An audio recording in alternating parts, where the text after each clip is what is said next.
ما رايحين بقى يا سيد؟ ولا حاجة. عايزين اعمل ايه يعني؟ ما اعرفش، بس يعني المركب مثلا. اتهبلت في نفوخك ولا ايه؟ مركب ايه؟ هو ليه حاجة في المركب؟ هو مين اللي تعب والشيء وخلاها كده؟ ولا انت فاكر اخوك هياخد كل حاجة على الجاز؟ مش قصدي يا سيد، اهدى. الناس بتستفسر عادي يعني. يا رحاب، عايزك تعرفي ان مصلحتك مع جوزك وابو عيالك. انت ليه عاملها اكنها حرب يا سيد؟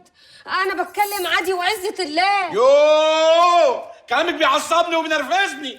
تقطعي كلام في السيرة دي. بقول لك ايه، اخوك جه واطمنت عليه وتمام. خلاص بقى، اي زن ولوكلوك انا ما يلزمنيش. اهدى يا اخويا، بس اهدى. اوعى يا رحاب تعملي عليا بره وجوه زي موضوع شقة ابوكي، ازعلك. طب وعزة الله، وعزة الله ما هعمل حاجة من وراك تاني ابدا يا اخويا. بس حط نفسك مكاني، يعني يرضيك اسيب ابويا في الشارع؟ يرضيك؟ ماشي ماشي يا رحاب، اللي فات مات يا ست البنات. طب قول لي اعمل لك ايه تتعشى؟ نفسك تاكل ايه؟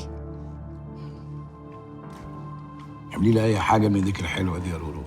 حاضر يا سيد، من عينيا الاتنين. تسلمي يا غندورة.